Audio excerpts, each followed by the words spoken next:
ভারতের বিপক্ষে চরম ব্যর্থ শান্ত লিটন সৌম্যের ব্যাট, সহজ জয় তুলে নিল রোহিতরা। ঠিক কি করলে রানের দেখা পাবেন বাংলাদেশের টপ অর্ডারের 3 ব্যাটার? কোচ ডেভিড হ্যাম্প বা খেলোয়াড়দের কেউই এই উত্তর জানেন কিনা তা নিয়ে প্রশ্ন উঠতেই পারে। বিশ্বকাপে নিজেদের চরম অফ ফর্মকে সঙ্গী করেই উড়াল দিয়েছিল লিটন কুমার দাস এবং অধিনায়ক নাজমুল হোসেন শান্ত। দুজনের কেউই রানের দেখা পাননি প্রস্তুতির এই লম্বা সময়ে। চরম বাজে অবস্থার মাঝে থাকা লিটন দাস ভারতের বিপক্ষের সুযোগটাও হারিয়েছেন হেলায়। আশুদীপ সিং এর ভেতরের দিকে ঢোকা বলে খেই হারিয়েছেন। ব্যাটার পায়ের ফাঁক গুলে বল গিয়েছে স্ট্যাম্পে। সৌম্য সরকারও বোকা বনে গেছেন তার আগে। সেই আশুদীপের বলেই আউটসুইং হওয়া বলটা স্ট্রেট ড্রাইভ করতে গিয়ে সহজ ক্যাচ দিয়েছেন উইকেটের পেছনে। আর নয় ড্যাম্প ওয়ালের সাথে toxic relation, Berger mister expert damp গার্ডই সঠিক সলিউশন। আর অধিনায়ক নাজমুল হোসেন শান্ত যেন তাদের চেয়েও পিছিয়ে। 6 বলে 0 রান করে মাথা নিচু করে ফিরতে হয়েছে বাংলাদেশের অধিনায়ককে।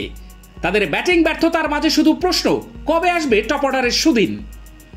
তাওহিদ হৃদয় ও তানজিদ তামিম প্রতিরোধ গড়ে তোলার চেষ্টা করেও খুব বেশি দূর যেতে পারেননি।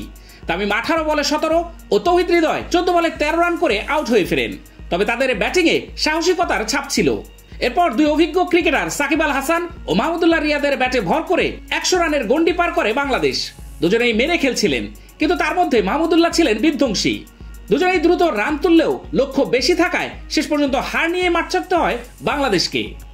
এর আগে ভারত ব্যাট করে নির্ধারিত 20 ওভার শেষে 5 উইকেট হারিয়ে 182 রান সংগ্রহ করেছিল। এদিন টসে জিতে আগে ব্যাটিং নেন ভারত অধিনায়ক রোহিত শর্মা।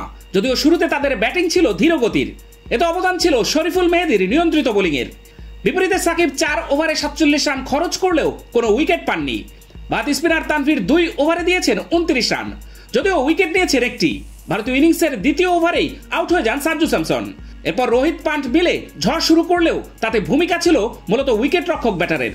মাহমুদুল্লাহর বলে আউট হওয়ার আগে ভারতীয় অধিনায়ক 19 বলে 23 রান করেন।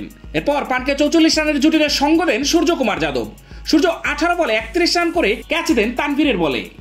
মাঝে শিবম দুবে 16 বলে 14 বেশ সংগ্রাম করেছে টাইগার বোলারদের সামনে। এর আগে অবশ্য 50 করে মাঠ ছেড়ে যান পান্ট। 32 বলে 4টি করে 4 ছক্কায় 53 রান করে রিটায়ার্ড হার্ড হন তিনি। এরপর পরপর 3 বলে 6 হ্যাট্রিক করেন হার্দিক। তিনি শেষ পর্যন্ত অপরাজিত ছিলেন 23 বলে 40 রানে। শেষ পর্যন্ত হার নিয়ে মাঠ ছাড়ে বাংলাদেশ।